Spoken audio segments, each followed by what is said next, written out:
friends, this is Jerry Rosa here in the Rosa Stringworks workshop. I'm wiping the tears out of my eyes because I tell you what, this project here made me cry. Now, you may think that that's just clickbait title, but you'll change your mind after you see this. We got an old vintage Gibson L3 here, according to the customer, and I have not looked it up. He says vintage roughly 1918. He's just estimating there. I don't really see much in there that you can read. The label is very bad shape. You might be able to see the label better with the light on it than I can, but you can see the label's pretty bad. Why does this one make me cry? Because of all of the repair abuse it's taken already. And I don't normally criticize other repairmen too much because they do the best they can, and there's a million different ways to fix everything. And I'll be the last one to tell you that I'm the expert and that the way I do it has to be done that way, because I don't say that. I never have said that. I don't think you can go back into any of my videos and see where I said I'm the expert and this is the way you have to fix it. But on the other hand, this one wasn't fixed right. It's bad, man. And this is the part that makes me cry, is that now I have to refix the crap that they did. Had they not done anything, this would have been a tough job to fix. But now it's like 10 times harder. And yeah, I'm whining, I'm complaining, but doggone it, when you get one like this, it's worth whining and complaining, and you'll see why. Look at the back here. At first glance, you think, well, it's not that bad, but you know, it's been re-glued, and it's not. You can probably see that there's a huge lip there. I mean, you could be walking and trip over that. I mean, it's that much of a lip. It's so that's bad. And then all these other cracks are kind of bad. The other cracks, to be perfectly honest, the other cracks aren't quite as bad, but this one's real bad, and it's been re-glued.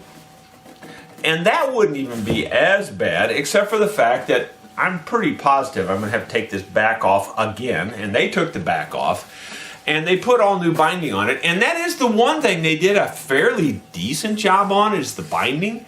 So now I got to take off. The only part that they did well is the first thing I have to take off, you know. So that's a real pain in the neck. So I got to get that off, probably take this back off. And the reason I think I have to take the back off is, or at least I think I do, is because this top is almost perfectly flat on this thing, when it should have quite a bit of an arch right in here. I'm almost sure there's something wrong with the braces. I haven't taken the strings off of it yet and looked inside, so I could be wrong. But I'm pretty sure this thing's got to come apart. I'm just talking out loud at the moment here. I may change my mind in 5 seconds on the video. But it's really not done well at all on this part of the repairs. In addition, the customer seems to think that the fretboard has been off of it and that it's not centered correctly on the neck now.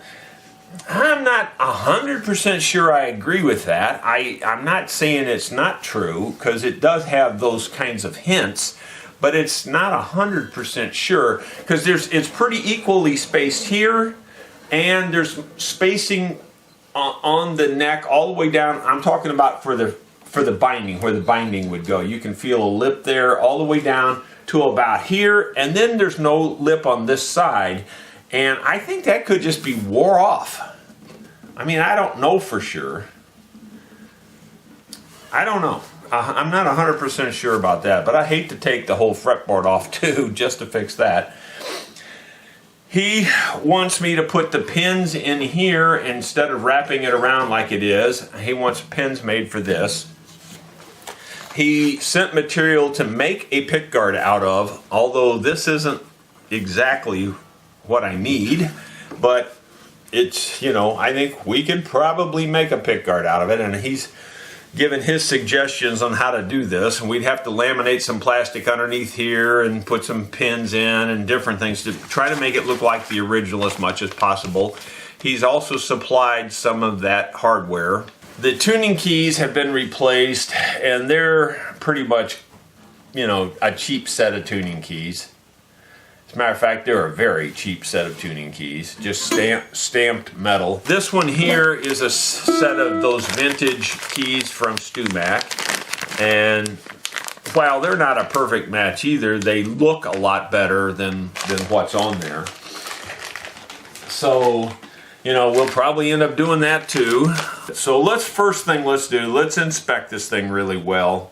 Try to get inside of it and see what it looks like. But I'm pretty much crying because either way, I got to fix crap that shouldn't have to be fixed. And that's the stuff where they've already re-glued this. Now, ungluing it is way harder than just fixing the crack that's there. You know, getting the glue out of there and getting it matched back up now is not an easy project. Time to quit crybabying and get started. Here we go. Oh, we're inside here. I think you can see the very first brace that goes across here. It just goes right across, right in this area here. And then as we start down and going in, we start to see the spider webs and all that kind of good junk, as you can see. And it does not appear, at least right now, it does not appear that the braces are loose. But boy, they definitely are sagged. This top is definitely flattened out.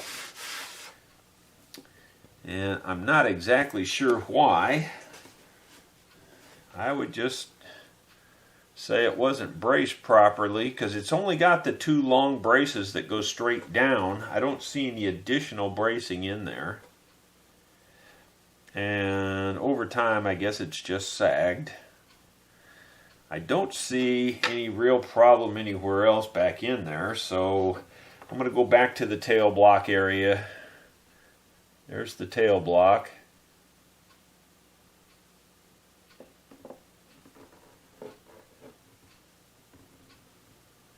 I'm trying to get up to that brace there. I don't see where it's loose or anything, and that brace doesn't appear to be loose on this side.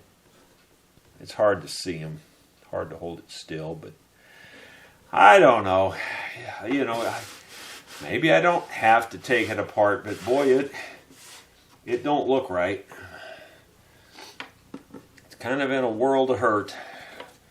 Then I think there's excess glue everywhere up in this area, up in the front. I'm looking at the front by the neck now.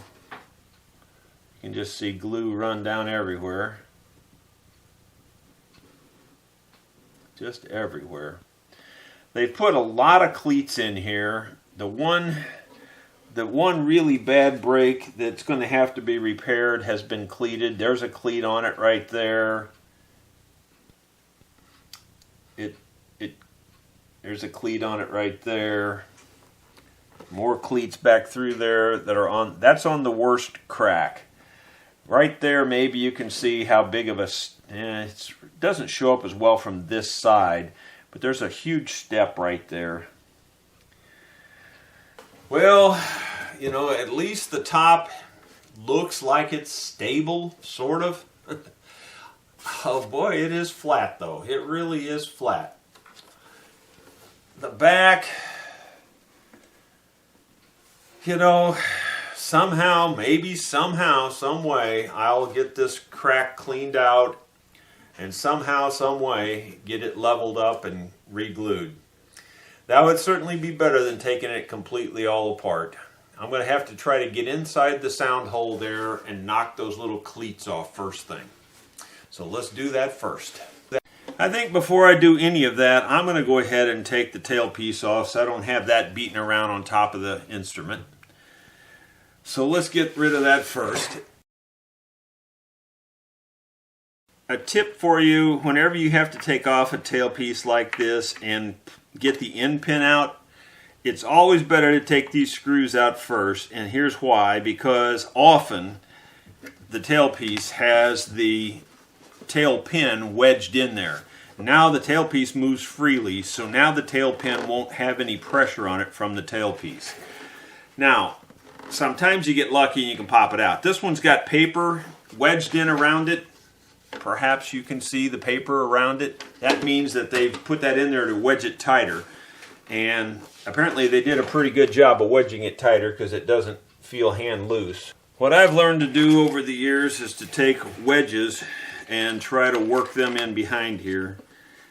And that seems to be the best way to do it for me. And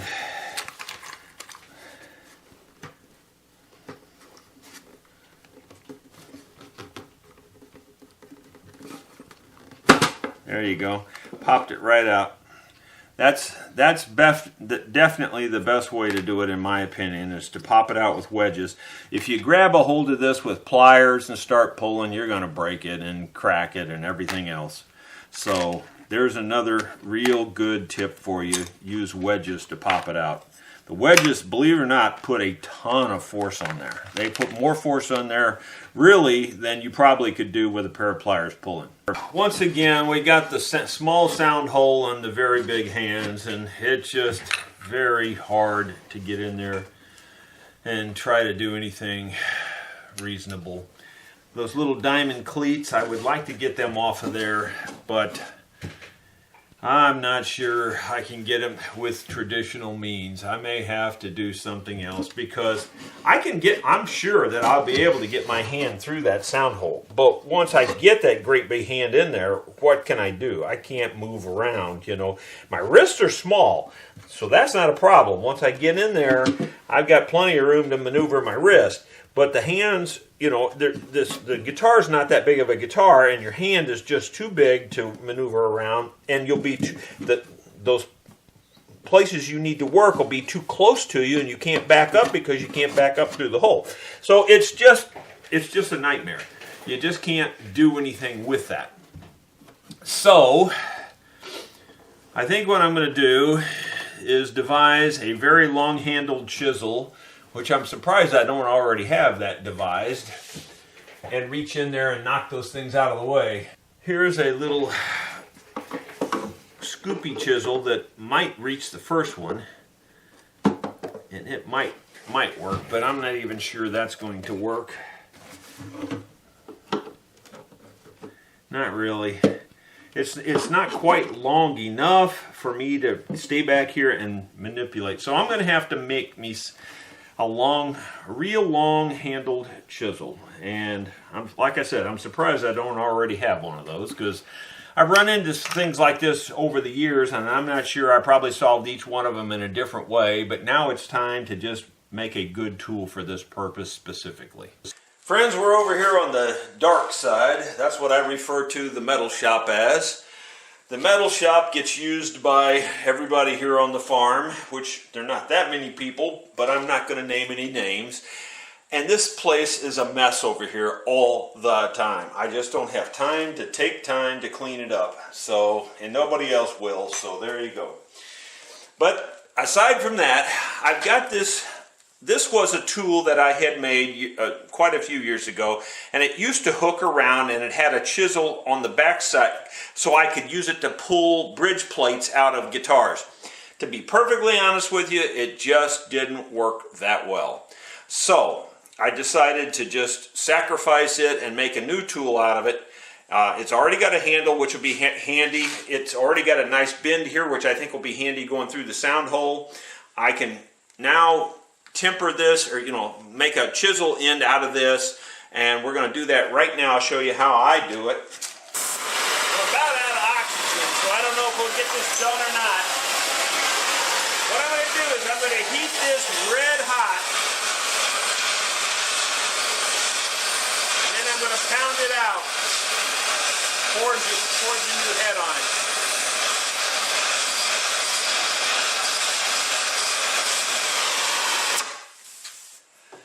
Alright, well, it's really hot.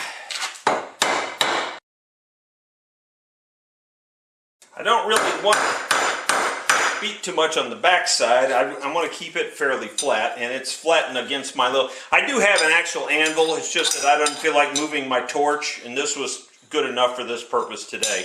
I do actually have a very good anvil over there that I could be using. But this is solid enough for this purpose, and a quick dirty thing like we're doing here.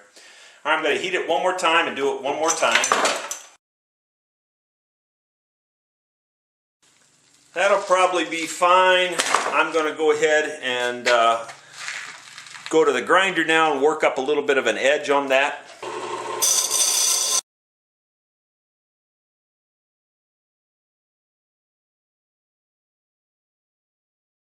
Okay, I believe we've got a pretty good bevel there. I notice I didn't do anything to the backside. I want to keep the backside flat. Now this will be going under stuff, and now we're going to go temper this and then sharpen it. Got the torch going again. I'm going to heat this thing up really hot, and then I'm going to quench it in this can of oil right here. You might see flames.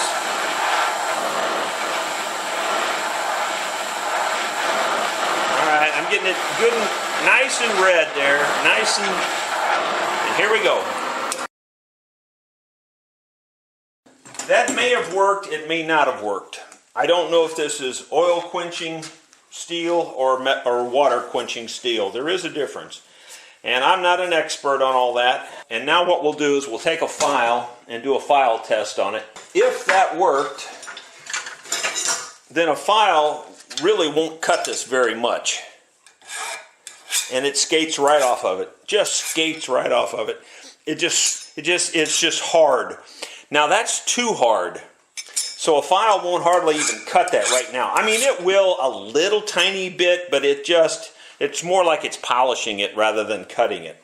So now what do you do to make it where it's not so hard? Because when it's this hard, you hit it on anything and it'll break. It'll actually shatter like a potato chip. We're going to retemper it. Now to retemper it, the way I do it, and I think most people do it this way, I'm going to clean this dark stuff off where it's shiny, and then we'll just temper it till we get it back to like a blue color, and then we'll just let it rest. We'll just come right here to the top of the vise and we'll just sand it off. And I have to be careful here, I don't want to cut my finger off, but I'm just sanding the steel now to clean it up and make it shiny. I could probably grind this too and it wouldn't hurt anything, but I think the sandpaper will do well enough in this case. And now we're going to take the torch to it, and we're going to go somewhere between a blue and a straw color. And it will just change before your eyes here, or before my eyes. I'm not going to get the torch real hot this time.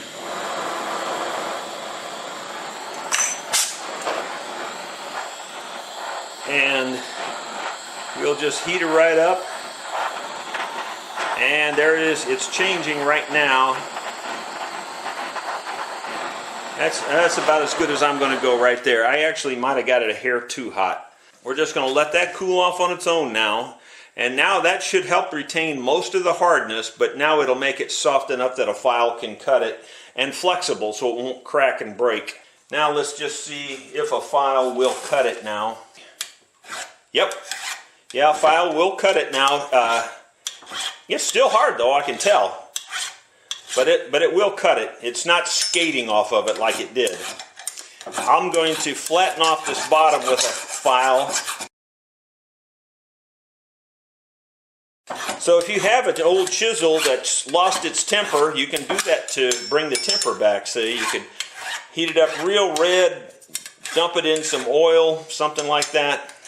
If the oil doesn't work and make it hard, then you could dump it in water. Okay, I think we're good. I think we can sharpen that up and move on. Assuming the footage turned out on the other camera in the dark side of the shop, over there in the metalworking side, you saw me just forge the end of this and make a chisel out of it and put a hollow grind on it. Now I'm going to old school sharpen it on my whetstone with some oil, and I'm putting the hollow grind side down. The chisel will ride just on the front edge and on that back edge hollow grind. Although I have to tell you, I didn't get the best hollow grind on this one. Kind of an awkward shape. It's pretty good. Let's see if I can turn it over now and hold it still. It's so heavy, the handle is heavy and it wants to flop. I'm trying to keep it fairly flat on here now, and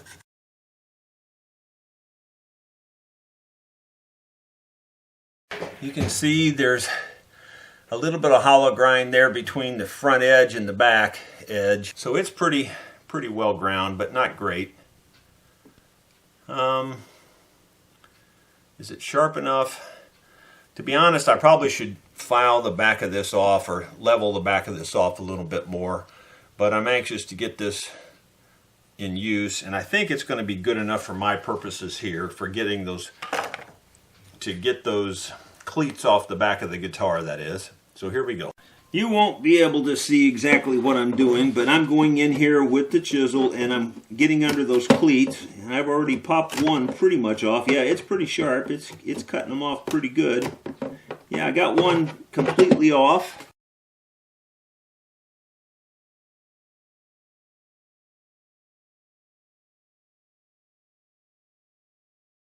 There might even be another one back in there further. I'm back in there about this far right now, so I don't know. We'll just have to see.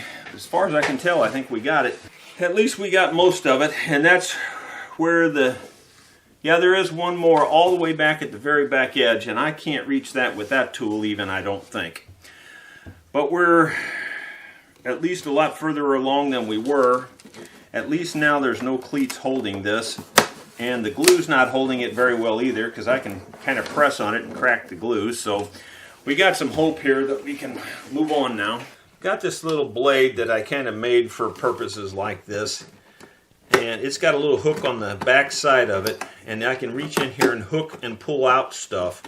And there's a lot of glue and junk in the way. So I'm just going to reach in here and try to pull glue out of this crack.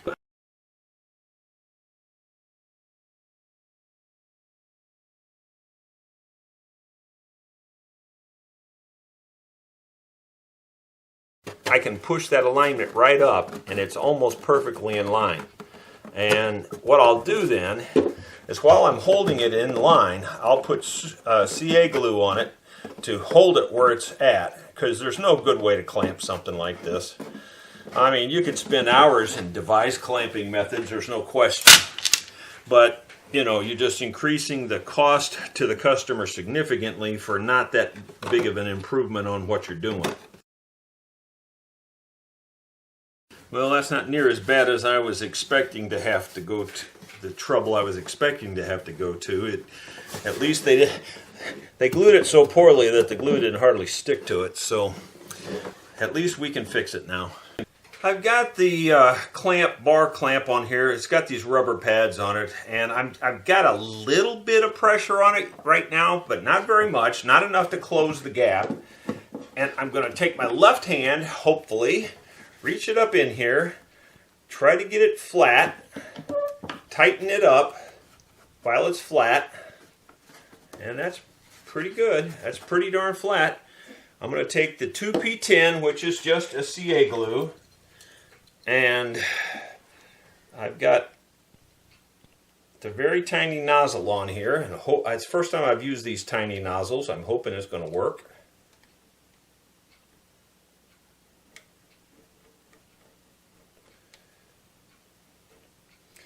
I'm only going to glue the part that I'm positive is really smooth, and that's pretty much this whole upper end.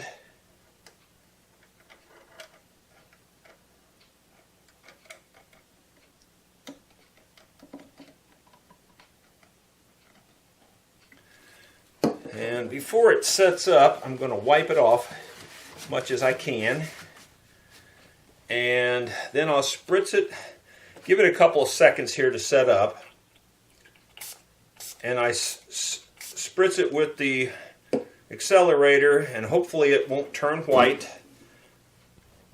I couldn't really get my hand all the way up in there, but I could reach it with my fingers and pushing it up, and it's pretty darn flat across here now.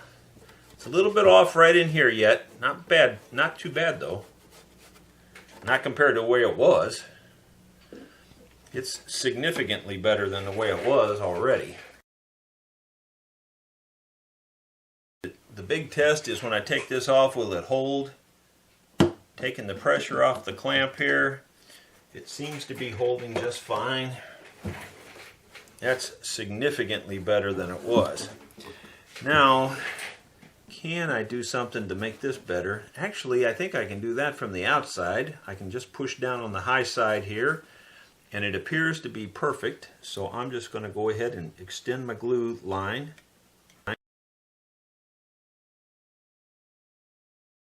I'm putting pressure across there with my two hands to try to tighten it up even, though I think it's as tight as it's going to get.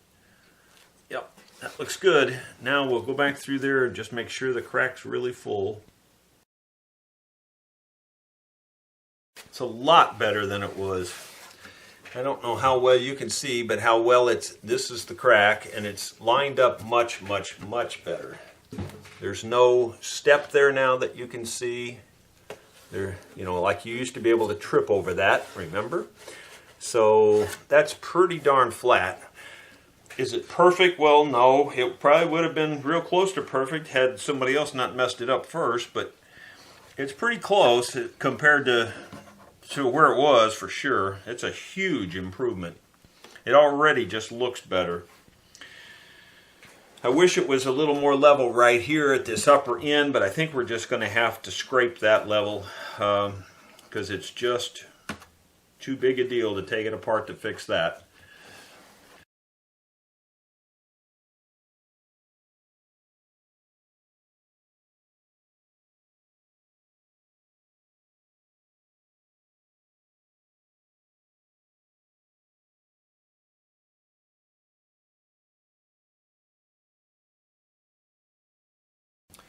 Well, I believe we've got all the holes and the pits filled. It's pretty darn smooth across there, other than the fact that the glue kind of clumps up a little bit. And I'm trying to get rid of that as much as I can before the glue gets real hard, because it seems to scrape just a little bit easier when it's just a little bit green and not really hard. Well, there's a close-up of it. You know, what do you do when you have to start with a mess to begin with? So it was a mess, and it's just less of a mess now than it was. That's all I can tell you. Just for the record, I did take a minute and clean up the back of that chisel, and I sharpened it again, and trust me, it is absolutely shaving sharp. It just shaves the hair right off. So that's going to be a very handy tool for reaching inside of instruments down the road. Just thought I would show you a technique that I've gone to on this guitar. You know, we're getting it's up in reasonably solid shape now, and so now we're going with the decorative parts of this now because we've got it more or less stabilized.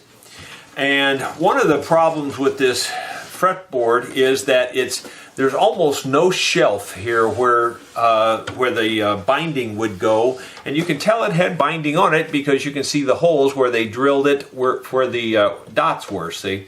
And so it definitely had binding on it, but there's almost no shelf there at all. So if I put binding back on it, I would have to scrape the binding down to basically paper thin or even thinner. In some places there was no shelf at all, so it would just be scraped all the way smooth down to the wood in order to make, you know, it feel good. I don't know if that makes sense to the majority of you or not, but anyway, the bottom line is there has to be a shelf all the way around on both sides of the fretboard. Well, from about here to here, there was no shelf. So what I did was I just took this blunted X-Acto knife blade, and you can see it, the tip of it's just broke off. Now it still looks fairly pointy, but it's squared off. And that little squared off edge is my sort of like a depth gauge or a guide or whatever you want to call it. Let me show you the technique that I'm doing here, and it's working. I believe I'm just about got her ready to put the binding on it. I've been doing it for about 5 or 10 minutes, and I just take and I set my fingernail as like the depth here, and I push it into where that blunt edge is right at the bottom edge of the fretboard, and I just scrape it like this. And if you scrape in one direction and hold it at that depth, it just peels that wood right off. I don't know if you can see the wood peeling off of there, but it does peel right off. And you know, I don't expect to make it where I'm going to get it you know, an 1/8 inch thick or something, but I do think that I can get enough there where I can shape the binding where it'll fit to that shelf now. And at least I'll have some thickness to the binding down there on the bottom where it wouldn't before. You can see there I've gone across it quite a few times, and it takes off just a few thousandths each time, really. So I would say now that I can actually have a shelf there. Now you can see that it stops where before it would have just slid right off. There was no shelf at all. The customer thought that the fretboard had been removed and moved over, but I don't think that's the case because there was almost no shelf on this side either. So even if I had moved it over, I would have lost the shelf on this side. The shelf on this side it's just barely big enough to use also. So now they both feel about the same actually. I think we can get by with that. But anyway, I just wanted to show you that technique. If you needed to, pull that out on some particular instance, that's far better than removing the whole fretboard and trying to, manipulate it just that little minute. I'm talking we would have been able to move it about 5 thousandths is all, which is very minimal. So you're better off just scraping that 5 thousandths off like this. And I would say if I'm getting 1,000th at a scrape, that's a lot. I doubt I'm getting that much.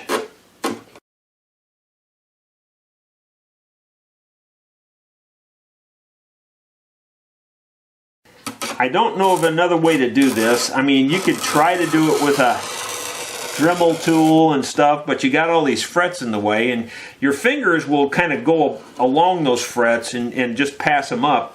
Where if you were trying to use a guide, you would be banging on those frets and it would be a real pain in the neck. The other thing I'm going to do here is the nut. I don't think this was the original nut at all. As a matter of fact, I'm pretty sure it's not. This nut here you can see is a modern plastic nut, and it's got those modern holes in it. It's also not as wide as the shelf that we have to work with there. So we've got a wider shelf right here. I think what I'm going to do is make a new antler nut and make it come out to the full width of the shelf. It's going to be a lot bigger looking, but I think I can taper it down to where it'll look fine. But it just looks bad with that extra squared off shelf sticking out. Now that is possible that maybe they took the fretboard off and got the fretboard that direction a little bit too far. That's a possibility. I don't see any sign of that right here where that could have happened, but that's a possibility. Also the fret is lined up at the body here like it should be, so I don't know. I don't think that's the issue. I don't know why there's an extra wide shelf here. I can't really say. But anyway, we're going to make a nut that fits the shelf, and that'll look a little better, I think. That's about it as far as I can tell right now. I think I'm going to start trying to fit up some binding on this now and see what it's going to look like. Sorry the air's on, but you can see this binding here matches. In terms of color, it's not too bad compared to the old binding. This is a little more yellowed and browned and things, and maybe we can do the little bit of antiquing to this, but it's not white, which I think is a good starting point anyway. And it's a good thin binding. I have enough to do this fretboard, and it's thin, but it's not quite thin enough. I think I'm going to see if I can thin this down just a little bit more. Let's just see how thin we're talking here. This stuff is already 47 thousandths, 46 thousandths, 47 thousandths, right there. I would like to knock 10 thousandths off of this, so I'm going to try to take it down to about 37 thousandths, somewhere in there. I think that's going to put me real close to where I need to be on this guitar. And it works even on this shelf that I scraped. I think that's going to make it work good too. I think we're in pretty good shape actually. In fact, now that I look at it, on the shelf that I scraped, I think it's going to fit just fine. I don't think I need to thin it. That's kind of odd. Yeah, and well, I may have to scrape it a little bit more in places, but down here where I scraped it, I think it's going to fit just perfectly. Up here where I didn't scrape it, it's a little bit narrow, so I need to scrape it more up in this area here, right where it comes to the body. And I could scrape the other side a little bit too, I think, and then I probably don't have to thin this down at all, which would be a good thing, really.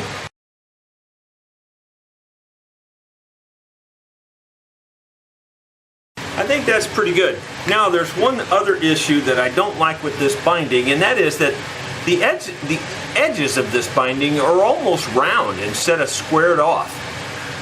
So I'm going to try real hard to get one edge squared off. There's probably 1,000 ways I could think of to square this binding off on this one edge that's rounded. What I've done here is I've got this board, and this board already had a rabbet in it, a shallow rabbet, and the binding sticks up proud of that rabbet right here, you can see. And then I put a filler strip in where my vise touches it, and the filler strip pushes against the binding against that rabbet and holds it still. And on this far end down here, I even put a spring clamp on it on the other side of the vise here to hold the filler strip in there tight. Well, anyway, bottom line is I just got a double cut file, and it only takes a couple seconds here just to go down this and flatten this off and get rid of that round edge. Now we have one good squared off edge, the other edge is still round. The round edge will go up because that's going to be cut down to the width of the fretboard anyway. We'll have to do that by hand after we get it glued on there. So let's just see how it feels on this step now. If I put it on here, yeah, it looks good, it feels good. It even matches up better, tighter than it did. That round edge just didn't make it look tight. There you go, I think that's going to work fine. Now I just got to do that to the other piece and we're good to go. This binding is just a little bit taller even than the fret standing up. You could put it in a bandsaw and try to saw it. The other possibility is to run it through my thickness sander on edge very precisely, then size it to the thickness that I want.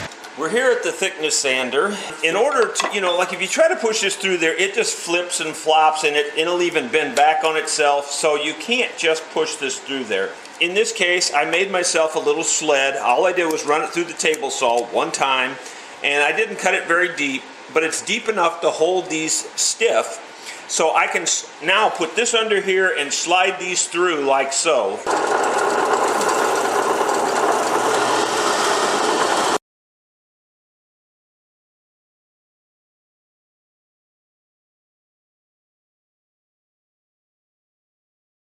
Yeah, 223 thousandths, so that's close enough. Sorry the air is running, it's noisy, I know. In hindsight, I probably wouldn't have had to level off the one side, because after I decided to thin it down, I could run it through my sled and just turn it over and run it through the sled again. It still looks tall to me. It just looks tall, and I don't want to have to take all that off on when I get it mounted.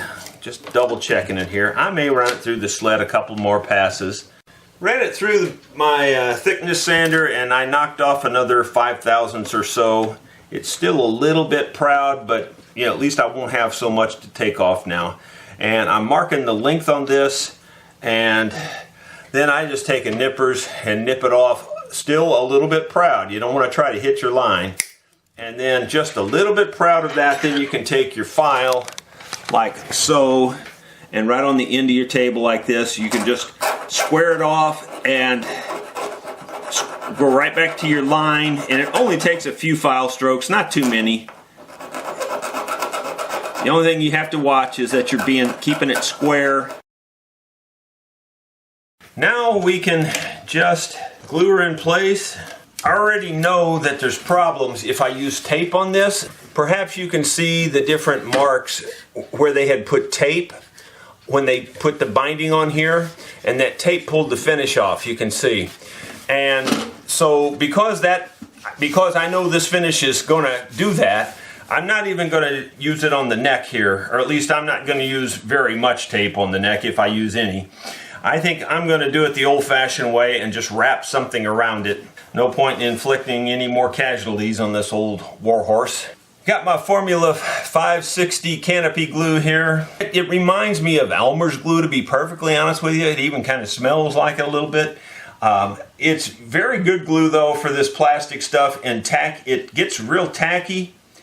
So, and I like it that you can clean it up with water. It won't hurt your finish. So golly, with all those positives with it, it's just hard to beat this stuff for gluing on binding. I have totally switched to this for binding, and it doesn't seem to matter whether it's the PVC binding or the old type of binding. It seems to glue it just fine. That's a major plus. The tackiness of this glue will hold this in place, I think, long enough for me to do the other side and then wrap it all at one time rather than having to do one side and then another side.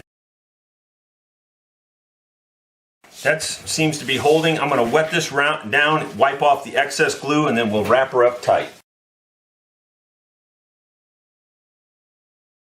I don't remember what you call this cloth, but it's dressmakers, I think, use it for hems and different things.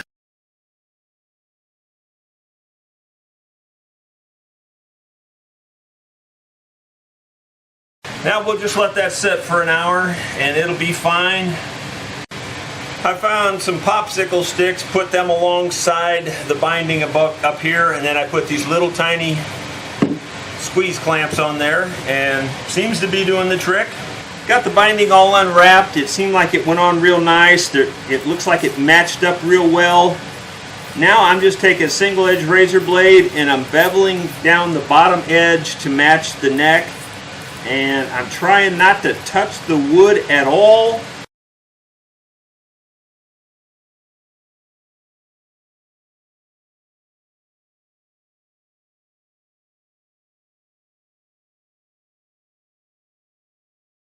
Now you can't even feel it right in there now. Another thing that helps is you take your fingernail and you rub it along that joint, and your fingernail will pull out the loose stuff that's right against the joint.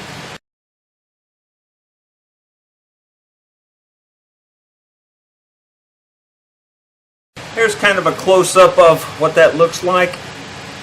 It's very smooth now. You can't really feel it.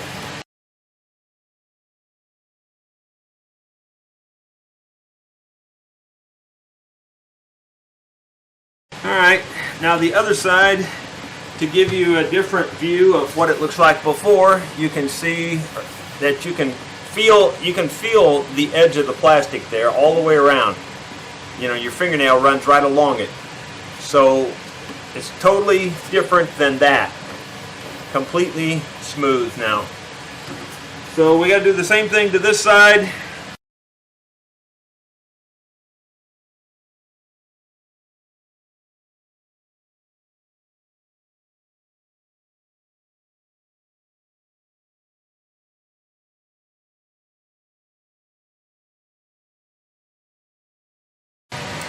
You can see there's been a variety of things put on the back of there.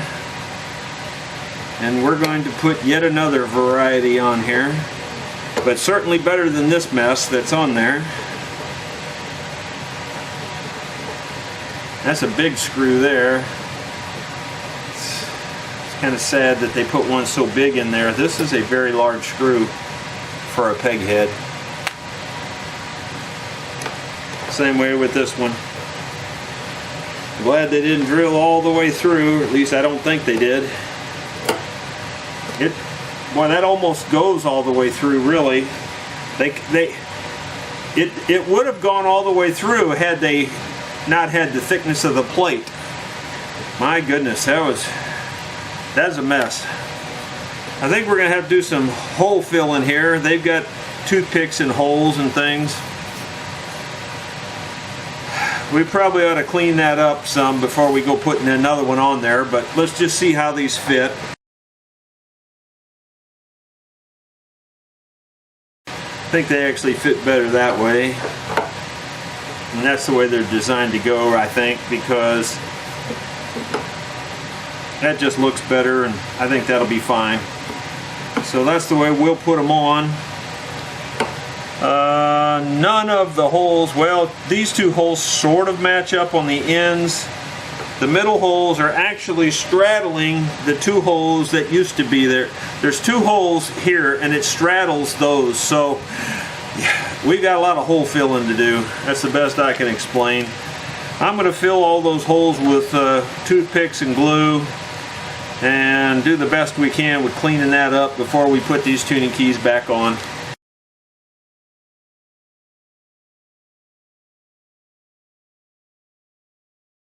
Wow, this is a really wallered out big hole here.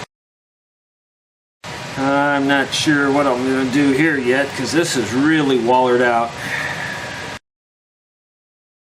I'm going to poke just as many things in that hole as I can get in there and see what happens.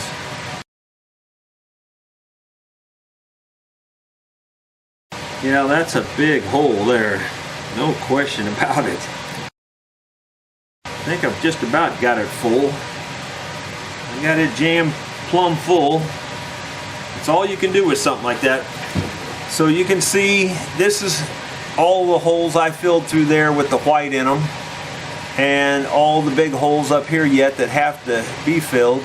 You know, you can just fill them dry and just put your screws in the dry wood, but because this is so reamed out, I wanted to clean it all, you know, up and restore the wood as best I can so that when I put my screws in, I won't have all this to deal with.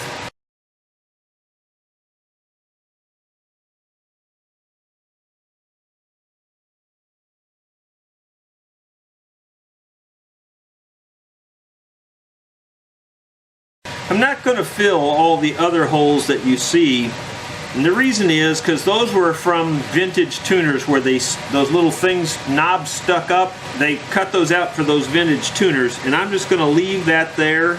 Somebody, who knows, down the road might find a set of vintage tuners to put back on this. You just never know. Well, that's about as good as I can do. I'm going to let that sit up and dry. I'm going to go ahead and give that an hour or two to dry so that we can put the screws in there correctly. Another thing I don't like about this is how scuffed up this peg head is. You can see somebody has sanded on it and didn't know what they were doing at all.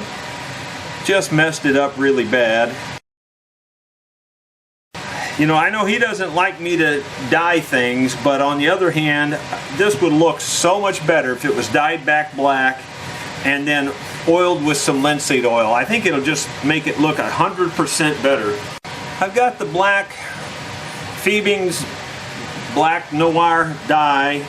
This is water and alcohol soluble. Just putting a little bit on the rag, and then I'm just going to wipe it around.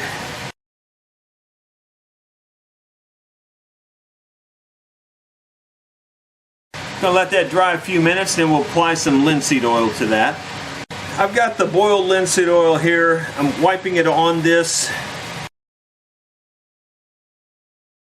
We'll just let that sit and dry overnight, and we might do it a couple more times and then rub it out with some semi-chrome polish or something to try to get rid of those scratch looking marks. It's just a shame they messed it up like that. After I already applied the black and the linseed oil, I noticed there's a pretty big chip out right here. There's another chip out, a couple other little chip outs around these holes. Now, these new tuners, they come with these ferrules, but these old guitars never had ferrules. So I'm kind of torn on whether we want to put the ferrules in there or not. My thought is I don't want to put them in there. These fit the holes pretty good, so I don't really want to, you know, put new ferrules in there. So I think I will patch up these little holes and just dye them black. You know, I should have probably done that before I did the black and the linseed oil, but I didn't notice it. So sometimes you just gotta do what you gotta do. And in this case, that means apply this on top of this other stuff. And I think it'll be fine. There's a little bit of chip out around almost all of them, really. This one's a big one. Some of these others, they don't have chip out, but they have some kind of scratches around it. And pretty bad. This one's a pretty big chip out right here. I didn't even notice that one. Hard to see these things. Here's another big chip right here. It's wore down real bad, but there's also a chip, and the wear I'm not going to try to fix, but the chip out I think I will. Now that looks better. Here's another pretty big dent-like chip. I'm going to try to fix that too. It's just not natural looking. You know, if it was just a wear spot or something, I'd leave it, but it's a pretty big damaged area is what it really is. Okay, we're gonna let it go at that and see what we can do to make that look better. Here's kind of how I think of this kind of repair. I don't necessarily, when a customer says they want to leave it pretty much original and they don't really want to fix the wear and tear, well, I agree with that. I don't have a problem with that. But there's a difference between wear and tear, physical abuse, and accidental damage. Wear and tear is one thing. That's just using the instrument and it just wears over time. You'll wear the edges off the corners and things like that. It'll get rounded over. That's fine. That's wear. A good example of wear is Willie Nelson's guitar trigger, where he's wore a hole through the top. I call that wear up to the point where it starts to affect the structural integrity of the guitar. If it does that, then that's damage. That's a different thing. Wear can become damage. So here in these cases, I'm not fixing the wear. That's just where it's rounded off here. You can see how it's just rounded off from wear. But these chip outs, that's damage. Somebody broke that out of there somehow or another. You know, the dents in it where they really nailed it hard there, that's damage. That's not just typical wear. Plus the fact that we have to do something with this anyway to try to get rid of all these scratch marks that somebody else did, which is damage in that case.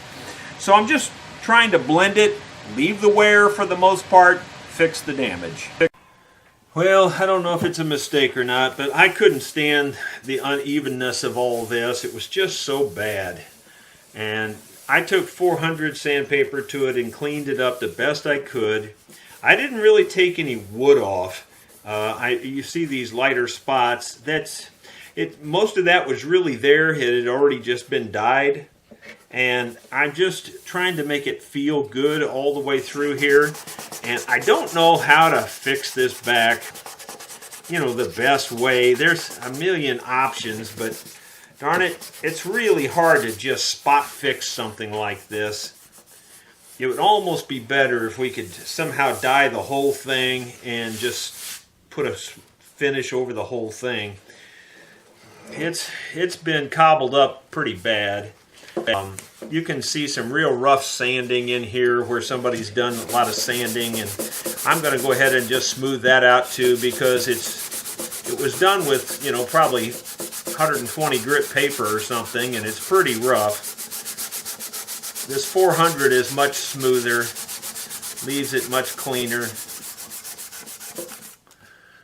I don't know. It's a bad deal, and I don't know what to do about it. I know he didn't really probably want me to do this, but on the other hand, it just looks horrible.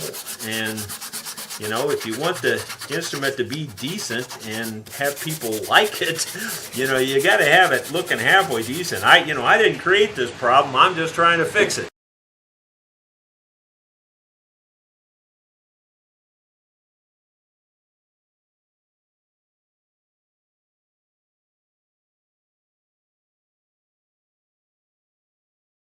That's not great by any stretch, but in my eye it looks somewhat better than it did. You know, you can always see stain. Matching paint is very hard. Matching stain is 10 times harder because you're dealing with the other old stain around it, which absorbs differently.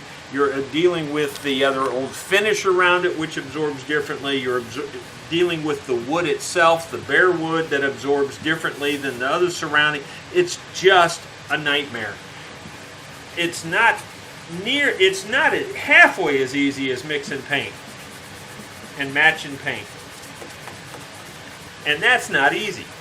So that'll give you some idea. It's just almost impossible to do. Well, here goes nothing, and I'm gonna probably hate it. I don't know. I have a feeling the customer's gonna be mad at me on this one. But I just couldn't stand it the way it was. It just was horrible. Stain I put on there is not matching as good as I want once you put the lacquer on there, or the shellac on there. I don't know. It just sucks. See, like, you know, it just, that does not look, to me, that doesn't look at all like that looks to me. See, when you put the shellac on, it just changes everything. You can see how when you put the shellac on, it just lightens it up. See, it doesn't look like that up here. It's just hard to know what's going to happen, and it just really sucks. It really does. You try to do a decent job and make something look halfway decent for a person, but doggone, it just won't cooperate on when it comes to finishes and stains. They just won't do what you want to do. If you're putting it on fresh from scratch, it's not a problem. It's just trying to match old stuff. I don't know. Probably hate myself for doing this, but I'm doing it anyway. At least it'll have a somewhat consistent look. And I'm going to see if I can do anything to make those other places blend in a little bit better. Might have to sand them back down again. I don't know. You know, I want it to look really nice, but it just fights you every step of the way. Alright, we'll just have to let that dry and see what that looks like.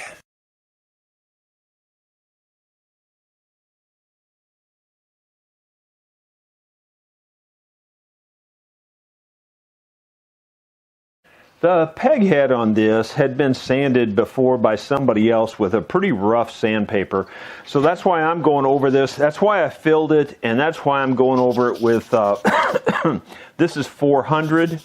And you can still see all these white little scratches in there from that rougher sandpaper from my filler. And so I'm just trying to very lightly get that out, you know, to try to just more or less make it fairly smooth so you don't see all those sanding marks. That's the real objection to what had been done to it. I don't like to refinish things exactly, but when it's already been done and they didn't really do a very good job, you don't have much choice, I don't think. I think 400 there is good enough. I don't think we need to go any better than that. Let me look around on the edges here and see if there's anything. We'll clean that up and see what we do next. There's a look at it now that we got most of the big sanding marks out of there. It's still pretty dirty. So when you wipe it off and it goes back to black, it's starting to look better. It's not. But then, you know, you've got the white fill that I put in there for the really deep battle scars. And I'm going to, of course, dye the whole thing black here in a moment, and we'll see what it looks like after that. I've got the Phoebing's black leather dye here. Again, this is the alcohol water-soluble dye, not the oil dye, because they make different kinds. And I'm just putting a little on my towel, and then I'm going to wipe it over the whole area, because you can't match this stuff. I mean, like I could just put it in the one or two places, but it won't match. And I got a little spot right there that I'll have to touch up with some brown. It's really not too bad. Take a dry one now and just kind of polish it like. Not too bad. For my money, I think that looks better than it did. It's not great. You know, it just, those big scratches were just ugly though. Alcohol dyes, they dry really fast, so some people would say, oh, you need to wait longer, but you know, and you could, wouldn't hurt nothing. but I got to get production through the shop here, and I think I can. I'm just cleaning out these holes right now here where the filler got into the hole a little bit. I think that looks pretty good. I'm going to go ahead and try a little bit of this Renaissance wax on here. Yeah, I know the dye hasn't had a lot of time to dry, but I think it'll still work. That's starting to look pretty good. It doesn't look perfect. I wouldn't lie to you, but it's looking better, at least, I think. I think that's better looking than it looked, you know, before I started. So at least I think I've improved it. I don't think I hurt it any. And we're going to just call that good enough, because I know the customer doesn't really want much of a restoration on this. He just wants it to kind of stay about like it was. What I'm trying to do is get rid of things that are like self-inflicted wounds, you know, the damage that someone else has done to it. Not just the play damage, but I mean actual wear and tear, or damage where they were trying to improve it, but they didn't really improve it. They made it worse. So that's the kind of damage I'm trying to fix. Turned it over now, and you know, I had put this finish on here, the shellac, to try to make it look like one finish rather than all the crud that was there. And now I had to brush that on, and now I'm trying to get rid of, you know, some unevenness where I did the brushing there, and trying to blend it a little bit. I'm dry sanding this with 600 mainly because this is a shellac base, and it'll turn milky white if I use water.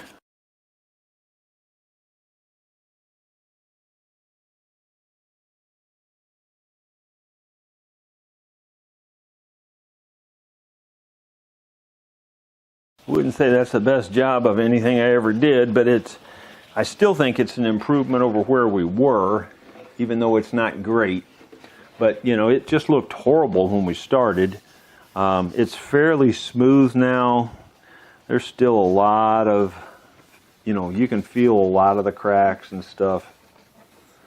I think I'll try buffing it a little bit just to see what that does. Well, there's what she looks like after buffing it out. You know, for my 15 cents worth, that's a lot better.